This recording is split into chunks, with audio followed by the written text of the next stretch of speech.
Share बाजार में अगर आपको लॉस हुआ है, चाहे आप इक्विटी मार्केट में ट्रेडिंग करते हो, एफएनओ मार्केट में करते हो, या आप ऑप्शंस ट्रेड करते हो, या फिर आप जो है इंट्राडे ट्रेडिंग करते हो, लॉसेज को लेकर के बहुत सारा भ्रम है। कई सारे लोगों को ये लगता है कि अगर हमने लॉस दिखा दिया तो हमको ऑडिट करवाना पड़ जाएगा। क्या ये सच है? कितने तक आपको ये सब करना पड़ेगा, नहीं करना पड़ेगा? किस तरह से आप लॉसेज को, जब आप शेयर बाजार में लॉस करते हैं, उसको आप आगे कैरी फॉरवर्ड कर सकते हैं? क्योंकि काफी सारे नियम अब जो है सरल हैं, तो हम इस वीडियो में समझने की कोशिश करेंगे कि आखिर अपने लॉसेज को आप किस तरह से फॉरवर्ड कर सकते हैं। या यूं कहें कि अगर आप स्टॉक मार्केट में हैं और आपने आईटीआर नहीं भरा है और आपने लॉस किया है बाजारों में, तो क्या आप कुछ नुकसान कर रहे हैं या ठीक कर रहे हैं, या फिर लॉस को आप आगे बढ़ा सकते हैं? आईटीआर भरना चाहिए? हर एक पहलू में इस वीडियो में रखने की कोशिश करूंगा, लेकिन अगर आप चैनल पे पहली बार हैं तो सब्सक्राइब जरूर कीजिएगा। नमस्कार, मेरा नाम अतुल वर्मा। जैसे मैंने कहा कि हम इस वीडियो में ये सारी बातें करेंगे, लेकिन ये कर क्यों रहे हैं?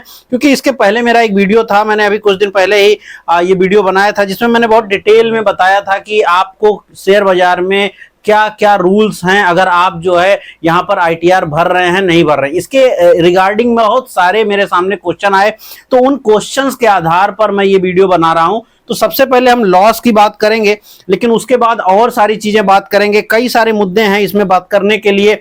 सबसे बड़ा क्वेश्चन तो लॉस का है, अगर बाजारों में लॉस हो रहा है। दूसरा सबसे ज्यादा क्वेश्चन जो उस वीडियो में आया वो एमटीएफ को लेके आया है, साथ में ऑडिट को लेकर आया है। तो हम उन सारे पहलू पे चर्चा करेंगे, एक एक करके अपन बात करते हैं। तो अगर हम सबसे पहले लॉस की बात करें तो देखिए, बाजारों में पहले तो आपको, अच्छा अगर आपने मेरा वो पुराना वीडियो नहीं देखा तो अब देख लीजिएगा। मैं 1 मिनट के लिए आपको बता देता हूं। 4 लाख रुपए तक अगर आपकी कमाई है किसी भी तरीके से, तो उस पर कोई कर नहीं है।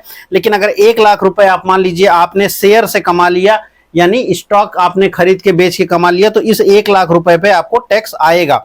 लेकिन अगर आपने एफएनओ से कमाया है, उस केस में 12 लाख रुपए तक की आपको जो छूट है वो मिलेगी। तो मैंने सारे नियम उस वीडियो में समझाए हैं, उसका डिस्क्रिप्शन में लिंक है, उसको जरूर देखिएगा। खैर, अब लॉस के ऊपर आते हैं। मान लेते हैं कि आपको लॉस हो रहा है, तो पहला लॉस उन लोगों को जो लोग बाजारों में स्विंग ट्रेड करते हैं। लॉस भी कई प्रकार के होंगे, जाहिर सी बात है। एक तो एलटीसीजी वाला लॉस होगा जो लॉन्ग टर्म का होगा। लॉन्ग टर्म के लॉस की अगर हम बात करें, यानी आपने 1 साल से अधिक के लिए शेयर को खरीद के रखा था, 1 साल से ज्यादा के समय के लिए आपने होल्ड किया था, और उस केस में आपको लॉस हो गया है और अब आपने उसको बुक कर लिया है। तो जब आप एलटीसीजी क्रिएट हो जाएगा तो ये 8 साल के लिए आप इसको कैरी फॉरवर्ड कर सकते हैं। लेकिन ये जो सेट ऑफ होगा, यानी आज जैसे 2026 चल रहा है, आप 2026 का आईटीआर अगर भरेंगे तो आप इसको जो है आईटीआर के थ्रू इसको आप आगे बढ़ा सकते हैं, 8 सालों के लिए आगे बढ़ा सकते हैं। लेकिन हर साल आपको आईटीआर भरना पड़ेगा। जैसे इस साल आपने आईटीआर भरा, अगर अगली साल आपने कमा लिया लॉन्ग टर्म कैपिटल गेन, यानी लॉन्ग टर्म इन्वेस्टमेंट में आपने, मान लीजिए आपको लॉस हो रहा था, मान लेते हैं आपको 20,000 का लॉस हो रहा था, तो ये 20,000 रुपए का लॉस अगर आपने अगली साल कैरी फॉरवर्ड करना है तो आपको आईटीआर भरना पड़ेगा। आईटीआर भरेंगे और उसके बाद कैरी फॉरवर्ड होगा आपका। अब 2027 में अगर आपने मान लीजिए एलटीसीजी कमा लिया तो ये आपका सेट ऑफ हो जाएगा। अगर आप नहीं कमा पाए, अगले साल फिर लॉस कर दिए, तो इसी 20,000 में वो 10,000 रुपया अगर आपने और लॉस कर दिया तो 30,000 हो गया। उसको 2027 के लिए बढ़ाइए, 28 के लिए बढ़ाइए, 29 के लिए बढ़ाइए, ऐसे बढ़ाते चले जाइए। कब तक चले जाइए? 8 साल के लिए आप धीरे धीरे करके बढ़ा सकते हैं, तो आप अपना लॉसेज को आगे बढ़ा सकते हैं। लेकिन ये सेट ऑफ कैसे होगा? सेट ऑफ का मतलब हुआ कि ये खत्म किसके थ्रू होगा। तो अगर आपने एलटीसीजी कमाया है तो एलटीसीजी हमेशा एलटीसीजी के थ्रू सेट ऑफ होगा। एलटीसीजी के हिसाब से आपको वो सेट ऑफ आपको होना दिखाई पड़ेगा। एलटीसीजी आप कहीं से भी कमा रहे हो, वहां से वो आपका होगा। एलटीसीजी कहीं से भी कमाने का मतलब हुआ, जमीन से भी बहुत लोग एलटीसीजी कमाते हैं, तो वहां से भी वो कवर अप हो सकता है। तो एलटीसीजी आप कहीं से भी कमाए, स्टॉक से कमाए, जमीन से कमाए, वो उसके थ्रू सेट ऑफ हो जाएगा। लेकिन आप 8 साल के लिए उसको बढ़ा सकते हैं। कौन सा फॉर्म भरना पड़ेगा, ये भी बहुत लोग पूछे। तो फॉर्म नंबर 2 भरना पड़ेगा आपको, अगर आप इसको करना चाहते हैं तो। नहीं करेंगे तो क्या होगा वो भी समझाऊंगा अभी थोड़ी देर के अंदर, वीडियो के लास्ट पार्ट में। अब आते हैं दूसरा, एसटीसीजी। एसटीसीजी का मतलब जब आप स्विंग ट्रेड करते हैं, यानी 1 साल से कम समय के लिए आपने ट्रेडिंग करी, स्टॉक को खरीदा और 1 साल के अंदर ही बेच दिया। चाहे आज खरीद के परसों बेच दो, आज खरीद के 10 दिन बाद बेच दो, आज खरीद के 300 दिन बाद बेच दो, यानी कि 1 साल से पहले बेच दो। अब अगर आपने 1 साल से पहले क्रिएट किया तो आपका क्या क्रिएट होगा? एसटीसीजी। एसटीसीजी क्रिएट हुआ आपका। अब एसटीसीजी जो है ये भी एकदम सेम एलटीसीजी की तरह रहेगा। 8 साल के लिए आप इसको कैरी फॉरवर्ड कर सकते हैं। इसको भी आप जो है सेट ऑफ कर सकते हैं। यानी अब आगे आप जब भी कभी आप सेट ऑफ करने चाहें तो आप इसको सेट ऑफ कर सकते हैं, लेकिन किसके थ्रू करेंगे? एसटीसीजी से ही करेंगे। तो एसटीसीजी आपको कमाना पड़ेगा। यानी अगले साल, मान लीजिए इस साल आपने कोई 1 लाख रुपए का लॉस कर दिया है, मान लेते हैं हमने इस साल का 1 लाख रुपए का लॉस किया है। कहां पर लॉस किया है? एसटीसीजी में, यानी शॉर्ट टर्म कैपिटल गेन में आपने लॉस किया है। बेसिकली स्विंग ट्रेड करके आपने लॉस किया है। अब अगर ये लॉस आपने किया है तो इसको आप अगले साल के लिए 2026 में आपने 1 लाख का लॉस किया था, तो आप 2027 के लिए इसको आगे बढ़ा सकते हैं। 2027 में क्या होगा? मान लेते हैं कि 1 लाख रुपए लॉस किया, यहां से आपने कुछ कमा लिया तो वो ठीक हो गया। नहीं कमाया, 1 लाख रुपए लॉस था, तो ये 2027 में भी शो करेगा। मान लीजिए 26 के साल में आपने 50,000 और लॉस कर लिया, तो अगली साल आप 1.5 लाख रुपए का लॉस आगे के लिए प्रोसीड करवा सकते हैं। तो आपका लॉस कैरी फॉरवर्ड हो जाएगा। लेकिन अगर आपने कमा लिया, मान लेते हैं आपने कुछ पैसे कमा लिए, तो क्या होगा? मान लीजिए इस साल आपने 1 लाख रुपए का लॉस कर लिया, अगली साल आपने 50,000 रुपए कमा लिए, ये प्रॉफिट हो गया। क्योंकि इस साल आपने 1 लाख का लॉस किया था, अगली साल आपने 50,000 कमाया, तो नेट जो आपका टैक्स आएगा वो 50,000 पे ही आएगा। लेकिन याद रखिएगा, ये जो सेट ऑफ हुआ, ये जो सेट ऑफ हुआ मतलब जो अगली साल आपने प्रॉफिट कमाया, इस साल का लॉस आगे बढ़ाया, तो सेट ऑफ हुआ, घट गया। यानी ये जो सेट ऑफ होगा ये आपका हमेशा और हमेशा एसटीसीजी के साथ ही होगा। अगर आप एसटीसीजी को सेट ऑफ करना चाहते हैं तो वो एसटीसीजी के साथ होगा। अगर आप एलटीसीजी को करना चाहते हैं तो वो एलटीसीजी के साथ ही होगा। तो ये जिसके साथ आप करना चाहेंगे उसी के साथ होगा। ऐसा नहीं होगा कि आपने एलटीसीजी का इस साल का लॉस अगली साल आप एसटीसीजी के साथ सेट ऑफ कर दें, ऐसा नहीं हो सकता। ये दो बहुत महत्वपूर्ण बातें हैं। अब इसके बाद आता है तीसरा, और वो होता है इंट्राडे। इसके बाद हम एफएनओ की बात करेंगे। इंट्राडे को बहुत सारे लोगों को बहुत सारी कंफ्यूजन होती है। इंट्राडे स्टॉक में भी करते हैं, एफएनओ भी करते हैं, बट एफएनओ को आप अलग रखिए। स्टॉक में जब आप करते हैं, इंट्राडे स्टॉक्स की बात करें तो इंट्राडे स्टॉक्स में अगर आपने मान लीजिए लॉस किया, मान लेते हैं 1 लाख रुपए का आपने लॉस कर लिया, किसमें? इंट्राडे में। अब 1 लाख का जो लॉस है ये आपका स्पेकुलेटिव इनकम में जनरेट होगा, स्पेकुलेटिव बिजनेस इनकम की कंसीडरेशन में ये जाएगा, स्पेकुलेटिव बिजनेस इनकम। अब ये जो स्पेकुलेटिव बिजनेस इनकम होगा, ये स्पेकुलेटिव बिजनेस इनकम के साथ ही सेट ऑफ हो सकता है। यानी अब अगर आपने ये किया है तो ये अगली साल 2027 में जाएगा। लेकिन अगली साल आपको मान लीजिए आपने 50,000 कमाया, लेकिन वो 50,000 कहां कमाना पड़ेगा? आपको इंट्राडे में ही कमाना पड़ेगा, तो उसके साथ सेट ऑफ हो जाएगा। लेकिन अगर नहीं कमाया है इंट्राडे में, मान लीजिए आपने एलटीसीजी में कमाया या एसटीसीजी में कमाया, तो वो सेट ऑफ नहीं होगा। तो इंट्राडे का सेट ऑफ इंट्राडे के साथ होगा, यानी शॉर्ट टर्म आपको नहीं होगा। आपका स्पेकुलेटिव बिजनेस इनकम जो है, स्पेकुलेटिव बिजनेस इनकम के थ्रू ही आपका जो है वो आपका जो सेट ऑफ होगा। इसमें एक चीज और है, ये 8 साल के लिए कैरी फॉरवर्ड नहीं होगा, ये 4 साल के लिए कैरी फॉरवर्ड होगा। यानी जब आप क्या करते हैं, स्पेकुलेटिव बिजनेस इनकम जनरेट करते हैं, जिसको आप इंट्राडे बोलते हैं, तो इस केस में क्या होगा, आपको सिर्फ 4 साल का विंडो मिलेगा। 4 साल में आप उसको सेट ऑफ कर सकते हैं। कोई भी धीरे धीरे करके आप बढ़ाते जाए, 4 साल में आप सेट ऑफ कर लीजिए। लेकिन इसके लिए भी आपको क्या भरना पड़ेगा? ITR। आपको इसके लिए भी ITR भरना पड़ेगा। और इन सारे के लिए कौन सा भरना पड़ेगा? Form number 2। ये आपके लिए जरूरी होगा। फॉर्म 2 आप भरेंगे, जिसमें कैपिटल यानी इक्विटी से रिलेटेड जितनी भी चीजें हैं वो आपका इसमें कवर अप हो जाएगा। अब इसके बाद जब आप जाएंगे कहां पर, आप जाएंगे एफएनओ के लिए। तो जब आप एफएनओ के लिए जाएंगे तो एफएनओ में आपको यहां पर एक चीज समझना पड़ेगा कि एफएनओ में के केस में अब आपका जो भी अकाउंट में ट्रेड आप ले रहे हैं, यानी जो भी आप ट्रेड लेने जा रहे हैं, वो ट्रेड आपका एफएनओ में है, तो वो बिजनेस इनकम है। अब अगर आपका बिजनेस इनकम है तो बिजनेस इनकम में क्या होगा? चूंकि ये बिजनेस इनकम है, तो बिजनेस इनकम के साथ सेट ऑफ होगा। किसी भी प्रकार का बिजनेस इनकम होगा वो सेट ऑफ होगा। तो पहला चीज आपको समझना पड़ेगा कि एफएनओ की कमाई कैसी है। ये एक बिजनेस इनकम है, यानी एक व्यवसायिक इनकम आप मानिए, बिजनेस इनकम है। अब बिजनेस इनकम जो होता है ये बिजनेस इनकम के साथ सेट ऑफ होता है। लेकिन कितने साल के लिए आप आगे बढ़ा सकते हैं? तो इसको आप 8 साल के लिए इसको भी आप आगे बढ़ा सकते हैं। मान लीजिए इस साल आपने ऑप्शन ट्रेड किया, 1 लाख रुपए का लॉस हो गया आपको, अगली साल आप इसको आगे बढ़ा लो, 2027 के लिए आप इसको आगे बढ़ा लो। 2027 में मान लो आपने 50,000 रुपए कमा लिए, तो ये 50,000 रुपए आपने कमा लिए, तो आपका सेट ऑफ नंबर कितना आया? 50,000 रुपए। अब आपका नेट टैक्सेबल इनकम हुआ एफएनओ वाला। लेकिन मान लेते हैं कि आप नहीं कमा पाए, तो आपने पिछली साल, इस साल लॉस कर लिया 50,000 का, पिछली साल आपने 1 लाख का ऑलरेडी लॉस किया हुआ था, 1 लाख का, तो अब आप 1.5 लाख रुपए लॉस पर हैं, और ये जो लॉस है ये आप आगे कैरी फॉरवर्ड कर लीजिए 2028 के लिए, ये आप कर सकते हैं। फॉर्म कौन सा भरना पड़ेगा? फॉर्म आपको भरना पड़ेगा 3, फॉर्म नंबर 3 भरना पड़ेगा आपको। लेकिन यहां पर ये बात याद रखिएगा, जब आप बिजनेस इनकम को सेट ऑफ करते हैं, जैसे आपने एफएनओ कमाया, एफएनओ से किया, तो चूंकि ये एक बिजनेस इनकम है, लेकिन हो सकता है कि आपका कोई दूसरा भी बिजनेस इनकम हो सकता है आप ट्यूशन पढ़ाते हो सकता है आप दूध बेचते हो सकता है आप कोई परचून की दुकान चलाते हो, कुछ भी और चला रहे होंगे, ठीक है, हो सकता है आप चलाते हो। तो अगर आप चलाते हैं, तो चूंकि ये बिजनेस इनकम है, तो 2026 में ही अगर आपको एफएनओ में लॉस हुआ है, लेकिन दूध की दुकान पे फायदा हो गया है, या दुकान पे फायदा हो गया है, या ट्यूशन पढ़ा के फायदा हो गया है, या ब्यूटी पार्लर चला के फायदा हो गया है, वो उसके साथ इसी साल में सेट ऑफ हो जाएगा। तो जो भी बिजनेस, किसी अन्य सोर्स में बिजनेस आपने किया है, वो बिजनेस अगर आप शो कर रहे हैं, और वो आपको करना ही चाहिए, 44 एडी के तहत आपको वो शो करना ही चाहिए, उसको शो करिए। और उसमें अगर आपने मान लीजिए कमाया है, तो वो इस लॉस के साथ आप उसको क्या कर सकते हैं, इसी साल सेट ऑफ कर सकते हैं, और उस केस में आपको कम टैक्स आएगा, कम टैक्स हो जाएगा।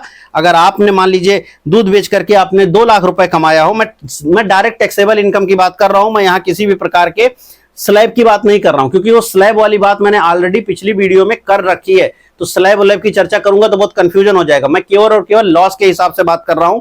तो मान लेते हैं कि आपने एफएनओ में 1 लाख रुपए का लॉस किया है, मगर आपकी दूध की दुकान भी है और आपने वहां से 50,000 कमाए हैं, तो अब आपका नेट हो गया 50,000 का लॉस, और ये 50,000 का लॉस आप जो है आगे कन्वर्ट कर सकते हैं इसी साल में। ये दूध की दुकान से आपने कमाया था, नहीं है कोई बात नहीं, अगले साल मान लीजिए आपके पास कोई दूध की दुकान आ गई और आपने एफएनओ ट्रेडिंग बंद कर दी। मान लेते हैं कि इस बार एफएनओ ट्रेडिंग आपने अगले साल करी ही नहीं, कोई दूध आपने बेचा और उस दूध को बेच करके आपने 50,000 कमाए, या फिर आप मान लेते हैं कि अगले साल आपने कोई ट्यूशन पढ़ा करके 1 लाख रुपए कमाए, और ये जो 1 लाख रुपए की कमाई हुई जो कि आपके ट्यूशन से हुई अगली साल 2027 में ही, और उसको आप पिछले साल के जो एफएनओ यानी 2026 के जो एफएनओ के लॉस हैं, इसके साथ आप सेट ऑफ कर सकते हैं। आपका ये सेट ऑफ हो जाएगा और आपको कोई भी टैक्स पे करने की जरूरत नहीं आएगी। फॉर्म नंबर 3 आपको भरना पड़ेगा। ये बात याद रखिएगा, ये बात याद रखिएगा, एफएनओ एक बिजनेस इनकम है, और चूंकि ये एक बिजनेस इनकम है, चूंकि ये एक बिजनेस इनकम है, तो ये किसी भी बिजनेस के साथ सेट ऑफ किया जा सकता है, सेट ऑफ किया जा सकता है किसी भी बिजनेस के साथ। तो यहां पर आप इसको कैरी फॉरवर्ड भी करिए, अदरवाइज सेट ऑफ करिए, अगले साल में कैरी फॉरवर्ड करके सेट ऑफ कर सकते हैं, कुछ भी कर सकते हैं। फॉर्म आपको नंबर 3 भरना पड़ेगा। अब आते हैं ऑडिट वाली बात पे। कई लोगों के दिमाग में चलता है कि यार ऑडिट कराना जरूरी है, बिल्कुल गलत बात है। अगर आपका टर्नओवर इंडिविजुअली है, क्योंकि मुझे आप देख रहे हैं तो मतलब आप इंडिविजुअल हैं, कंपनी तो आप है नहीं, तो इंडिविजुअल अगर हैं और आपने एफएनओ ट्रेडिंग करी है, क्योंकि शेयर बाजार है, शेयर बाजार क्या होता है आज की डेट में, शेयर बाजार टोटल ऑनलाइन है, ऑफलाइन तो है नहीं।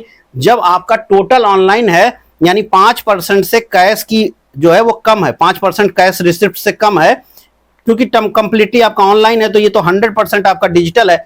अब चूंकि आपका 100% डिजिटल है, तो क्या होगा, आपको जो लिमिट मिलती है वो 10 करोड़ की मिलती है। 10 करोड़ तक अगर आपका टर्नओवर है तो भी आपको ऑडिट की जरूरत नहीं है।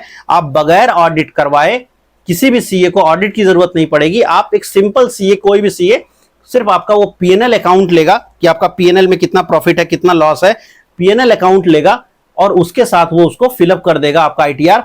इसमें आपको किसी भी प्रकार के ऑडिट की जरूरत नहीं है।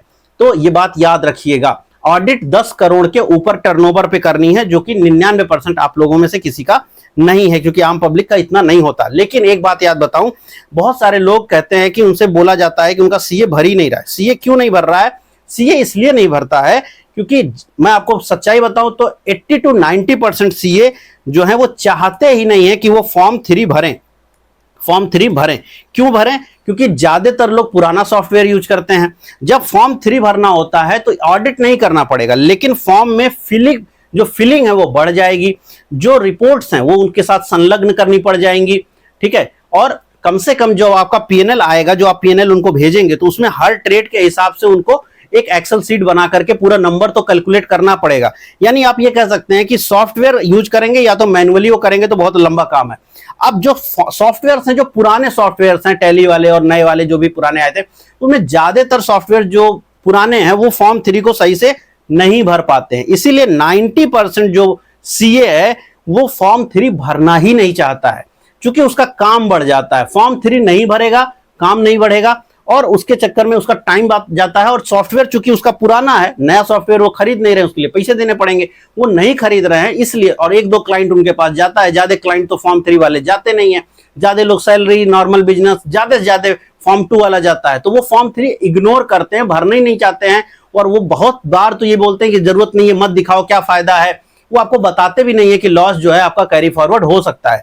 लेकिन फॉर्म 3 में ऐसी कोई दिक्कत नहीं है, आप भरवा सकते हैं। तो अगर नहीं आपका सीए भर रहा है तो आप बात कर लीजिए, बहुत सारे सीए अवेलेबल हैं जो भरते हैं, ऑनलाइन आज की डेट में भरते हैं, आप उनसे बात करके भरवा सकते हैं। उसमें आपको बेनिफिट होगा, अपने लॉसेज को आप कैरी फॉरवर्ड करेंगे तो आपको बेनिफिट होगा। तो ये मत सोचिए कि आपका सीए नहीं भर रहा है, बट आपको ये जानना चाहिए कि हाँ, अगर सीए नहीं भर रहा है तो किसी और से भरवाइए, कोई नया सीए पकड़िए, बट भरवाइए तो उसका आपको बेनिफिट जरूर देखने को मिलेगा। तो ये क्यों नहीं भरते, वो इसलिए नहीं भरते, ऑडिट की जरूरत नहीं होती है। बात क्लियर हो गई। अब आते हैं एमटीएफ पर। एमटीएफ की जो बात है, तो एमटीएफ में कई लोग को लगता है कि चूंकि एमटीएफ पर उन्होंने ब्याज दिया है, जनरली 13% 14% लोग ब्याज देते हैं एमटीएफ पर, साल का ब्याज होता है, तो उनको ये लगता है कि चूंकि हमने ब्याज दिया है तो हमको छूट मिलनी चाहिए। लेकिन यहां पर एक कैच है, छूट मिलती भी है, लेकिन आप किस प्रकार का एमटीएफ यूज कर रहे हैं उसके ऊपर मिलती है। अगर आप एमटीएफ लेकर के जो 99% आप करते हैं, क्या करते हैं, आप शेयर खरीदते हैं। तो अगर आप एमटीएफ लेके शेयर बाई करते हैं एमटीएफ लेके शेयर बाई करते हैं, और शेयर बाई करके मान लीजिए आप इसको 6 महीने होल्ड करते हैं, और 6 महीने होल्ड करके आपको मान लीजिए शेयर में कमाई हो गया, आप बेच दिए, उस केस में आपका एमटीएफ जो है, जो ब्याज आपने पे किया, वो ब्याज किसी भी प्रकार से बिजनेस इनकम में नहीं शो कर सकते आप। क्यों? क्योंकि आपने शेयर लिया। शेयर किस में आता है? शेयर आता है आपका कैपिटल जनरेट करता है, short term capital gain create होता है। ये एक बिजनेस प्रॉपर्टी नहीं मानी जाती, क्योंकि ये बिजनेस एक्टिविटी ही नहीं है। तो इसमें जो एक्सपेंस आपने किया ब्याज, ये एक्सपेंस बिजनेस के खर्च के रूप में आप शो नहीं कर सकते, ये बिजनेस एक्सपेंस में नहीं शो किया जाता है। इसलिए आपको एमटीएफ पर अगर आप इक्विटी खरीदते हैं तो लाभ नहीं मिलता है। लेकिन अगर आप एमटीएफ फैसिलिटी का यूज करते हैं और उस केस में आप एमआईएस करते हो स्टॉक पर, या फिर आप एफएनओ करते हो, एमआईएस का मतलब हो गया इंट्राडे, ये एमआईएस कोड है। अगर आप पुराने टाइम के सॉफ्टवेयर यूज करते हो तो आपको पता होगा एमआईएस कोड है जो आप डालते हैं। आजकल तो इंट्राडे डिलीवरी लिख के आ जाता है, बट कोड उसका आज भी एमआईएस ही है। और अगर आप एफएनओ करते हैं, यानी अगर आप एफएनओ करते हैं और इसमें भी आप एमआईएस कोड यूज करते हैं, तब एमटीएफ पे दिया गया जो ब्याज है आपका, वो क्या हो जाएगा, वो आपका बिजनेस एक्सपेंस के रूप में शो होगा। क्यों? क्योंकि FNO is a business income, FNO एक बिजनेस एक्टिविटी है। एमआईएस जो इंट्राडे कर रहे हैं, ये भी स्पेकुलेटिव बिजनेस इनकम है, वही अभी मैंने बताया था। चूंकि ये दोनों ही बिजनेस एक्टिविटी में आता है, चाहे वो एफएनओ हो चाहे वो इंट्राडे हो, लेकिन उसके में जो ब्याज आपने चुकता किया है ब्रोकर को, वो ब्याज आप अपने लेजर से निकाल सकते हैं कि मैंने कितना ब्याज दिया था इस साल। वो लेजर बैलेंस से जो आप ब्याज निकालेंगे उसको आप शो कर सकते हैं बिजनेस एक्सपेंस के रूप में, और वो आपको टैक्स में रिलीफ देता है। लेकिन अगर आप स्टॉक लेते हैं तो आप शो नहीं कर सकते हैं। अब इसमें एक बहुत सारी चीज आती है कि अगर लोगों को कि वो भरने ही नहीं चाहते हैं। देखिए, आईटीआर नहीं भरना कोई सही बात नहीं है, क्योंकि अगर आपने एफएनओ में घाटा किया और तो भरना ही चाहिए। मैंने पूरा जानकारी आपको दिया। अगर आपको लगता है कि बहुत थोड़ा सा है, कोई फर्क नहीं पड़ेगा, देखिए बहुत बार ऐसा होगा कि अगली साल आप उनको कैरी फॉरवर्ड कर पा रहे हैं। बहुत बार ऐसा होगा कि आप जो है, मान लीजिए कि आप छुपाना ही चाहते हैं कि हम नहीं बताएंगे, तो भी ये बात तो कुछ समझ नहीं आती है, क्योंकि सरकार के पास आपका पैन है और सरकार आपको जानती है कि आपने ट्रेड किया है। कई सारे लोग जो सरकारी नौकरी में है वो भी कभी कभी ट्रेड कर जाते हैं, और वो इसलिए नहीं भरते हैं कि भाई सरकार जान जाएगी कि मैं एफएनओ ट्रेड कर रहा हूं। सरकार तो आपको जान ही रही है कि आप एफएनओ ट्रेड कर रहे हैं। तो एफएनओ ट्रेड करना चाहिए कि नहीं, वो अलग बात है। हाँ, अब सरकारी आदमी है और एफएनओ ट्रेड कर रहा है तो क्या नियम है, अगर आप इसको समझना चाहते हैं तो कमेंट बॉक्स में लिखिएगा। तो मैं एक डिटेल वीडियो आपके सामने जरूर लेके आऊंगा कि अगर आप सरकार में हैं, या सरकारी कर्मचारी हैं, तो क्या आपको करना चाहिए। लेकिन आईटीआर तो फिर भी आपको भरना चाहिए, और आपको भरना चाहिए। कई लोग को लगता है सीनियर सिटीजन है तो बेनिफिट मिल जाएगा। सीनियर सिटीजन को भी आपको आईटीआर भरते वक्त, या शेयर बाजार से कमाया हुआ है या एफएनओ से कमाया हुआ है, तो आपको कोई बेनिफिट नहीं मिलेगा। इसके अतिरिक्त स्टूडेंट्स सोचते हैं कि उनको बेनिफिट है, कोई बेनिफिट नहीं है। फीमेल को सोचते हैं उनको कोई बेनिफिट नहीं है। तो इस टाइप के कोई एक्स्ट्रा बेनिफिट्स आपको नहीं मिलते। कई लोगों ने कमेंट में लिखा था कि अगर मेरी एग्रीकल्चर इनकम है और मैंने स्टॉक मार्केट से भी पैसा कमाया है तो क्या होगा। देखिए एग्रीकल्चर इनकम है वो आपकी टैक्स रिलीफ में रहेगी, कोई दिक्कत नहीं है, आप 12 लाख तक फ्री रखिए उसको आराम से। लेकिन अगर आपने स्टॉक मार्केट से कमाया है तो ये टैक्सेबल इनकम हो जाएगी। अगर आपने एफएनओ कमाया है तो वो टैक्सेबल इनकम हो जाएगी। इस बात से फर्क नहीं करता कि आपने एग्रीकल्चर से पैसा कमा के एफएनओ किया था, इस बात से फर्क नहीं पड़ता है। आपने कमाया कहां है, एफएनओ में कमाया है तो ये टैक्स्ड हो जाएगा, यहां पे टैक्स लगेगा। हाँ, वो स्लैब वाइज चेंज हो जाएगा। स्लैब आपको देखना पड़ेगा कि आपका नेट इनकम किस स्लैब में जा रहा है, उसमें आप टैक्स में आ रहे हैं कि नहीं आ रहे हैं। 4 लाख से कम कमाए हैं, ज्यादा कमाए हैं, वो एक अलग मुद्दा होगा, उसको मैंने यहां कवर नहीं किया। मैंने पहले ही उसको पिछले वीडियो में कवर किया था। अगर आपने नहीं देखा है तो ये वीडियो जरूर देखिएगा, ये मैं डिस्क्रिप्शन में लिंक जरूर डाल दूंगा, कमेंट बॉक्स में भी पिन कर दूंगा लिंक, तो आप वहां जरूर देखिएगा इस वीडियो को, आपको वो सारी बातें समझ में आ जाएंगी। लेकिन अगर लॉसेज हुए हैं तो भरिए, नहीं भरेंगे तो आप ही का नुकसान है। और अभी भी टाइम है और आप भर सकते हैं बिल्कुल। अगर मान लीजिए किसी ने गलत फॉर्म भर दिया था, एक व्यक्ति है उन्होंने कुछ लिखा था कि उनको 50 लाख का लॉस हुआ था और उन्होंने फॉर्म 2 भर दिया था, तो मैं उनके लिए स्पेशली बोल रहा हूं कि फॉर्म 2 भरा है तो कोई दिक्कत नहीं, आप इसको एडिट कीजिए। 31 अगस्त आपके लिए डेट है, आपके पास समय है पूरे 30-32 दिन का अभी तो, और आप आराम से इसमें फॉर्म 3 आप जो है फिलअप करिए। तो अगर आपने कोई गलती कर दी है तो 31 अगस्त तक आप उसको एडिट कर सकते हैं। अगर आपने फॉर्म में गलती कर दी है तो ये नहीं है कि आपने कर दिया गलती तो अब वो चेंज नहीं हो सकता, चेंज हो सकता है आराम से। 31 अगस्त 2026 तक आप उसको चेंज करिए और अपना सही फॉर्म फिलअप करिए। सीए बहुत बार जो मैंने बताया वो बात कहते हैं, तो आप नए सीए से मिलें, वो आपको बेहतर आंसर दे पाएंगे। उम्मीद कर रहा हूं वीडियो पसंद आई होगी। फिर भी कुछ कमेंट में रह गया अगर क्वेश्चन तो जरूर लिखिएगा, उसके अकॉर्डिंग में एक और वीडियो भले आईटीआर पे लाना होगा तो मैं ले आऊंगा। और बाकी तो जनरली मेरे वीडियोस आपको मालूम है शेयर बाजार वाले रहते हैं तो वो आते रहेंगे। थोड़ा सा मैं बाहर था, थोड़ी सी मेरी तबीयत भी सही नहीं थी, तो इस चक्कर में वीडियो नहीं बना पाया रेगुलर। लेकिन आने वाले वक्त में आपको मेरे रेगुलर वीडियोस मिलने लगेंगे। चैनल को सब्सक्राइब कीजिएगा। मैं मिलता हूं कल नए वीडियो में। इस वीडियो में इतना ही, धन्यवाद।